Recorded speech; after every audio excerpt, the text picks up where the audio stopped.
உங்கள் பிள்ளைகளுக்காக வேண்டி, உங்கள் குடும்பங்களுக்காக வேண்டி எதையோ இழக்கிறீர்கள், எதையோ தியாகம் செய்கிறீர்கள். இப்படிப்பட்ட நீங்கள் அல்லாஹுக்காக வேண்டி எதை அர்ப்பணம் செய்திருக்கிறீர்கள் என்று என்கின்ற சிந்தனையை உங்களிடத்தில் நான் எழவேன். அல்லாஹுக்காக வேண்டி உலகத்தில் நாம் எதை அர்ப்பணம் செய்திருக்கிறோம், அல்லாஹுக்காக வேண்டி நாம் எதை தியாகம் செய்திருக்கிறோம், அல்லாஹுக்காக வேண்டி உலகத்தில் எதை நாம் விட்டுக் கொடுத்திருக்கிறோம், இது வேண்டாம் என் ரப்புக்கு பிடிக்காது என்று எதை விட்டுக் கொடுத்திருக்கிறோம்.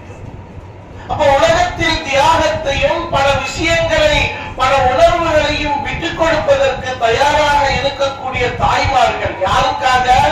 அழிந்து போகக்கூடிய உலக உறவுகளுக்காக வேண்டி, அழிந்து போகக்கூடிய உலக உறவுகளுக்காக வேண்டி நாம் என்ன செய்கின்றோம்? எத்தனையோ விஷயங்களை விடுவதற்கு தயாராக இருக்கக்கூடிய நாம் அல்லாஹுக்காக வேண்டி எதை விட்டிருக்கிறோம், அல்லாஹுக்காக வேண்டி எதை செய்திருக்கிறோம் என்கின்ற சிந்தனை நம்மளிடத்தில் இல்லாமல் இருக்கின்றது. அல்லாஹ் நாடினால் இன்றைய தினத்திலே உங்களுடைய உள்ளத்திலே அப்படி ஒரு சிந்தனையை எழுப்ப வேண்டும் என்று நான் ஆசைப்படுகிறேன்.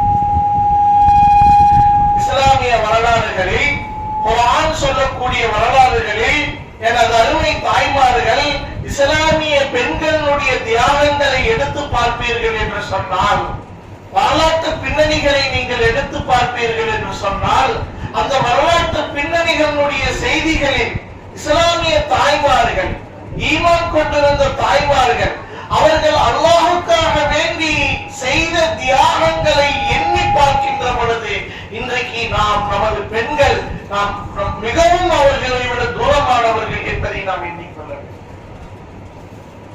எவ்வளவோ வரலாற்று நிகழ்வுகள் பெண்களை பற்றி இஸ்லாமிய வரலாறுகள் கூறுகின்றன.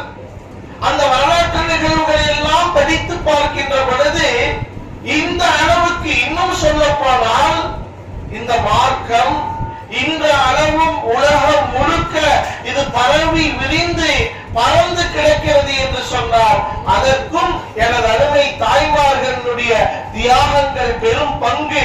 சொல்லப்போனால் ஆண்களுக்கு நிகராக தாய்மார்களுடைய பங்களிப்பு மிக அதிகமாக இருக்கிறது என்பதை நான் சொல்ல கடமைப்பட்டிருக்கிறேன். சங்கையான தாய்மார்களே, நம்மளிடத்தில் அல்லாஹுக்காக வேண்டி அர்ப்பணம் செய்யக்கூடிய மனப்பான்மை, குணாதிசயங்களை நாம் எழுப்ப வேண்டும். எந்த அளவுக்கு சிலர் அல்லாஹுக்கு அர்ப்பணம் செய்யணும், அந்த அளவுகள் என்ன இருக்கிறது? என் கணவனுக்காக நான் இந்த அளவுக்கு தியாகம் செய்வேன், என் குழந்தைகள்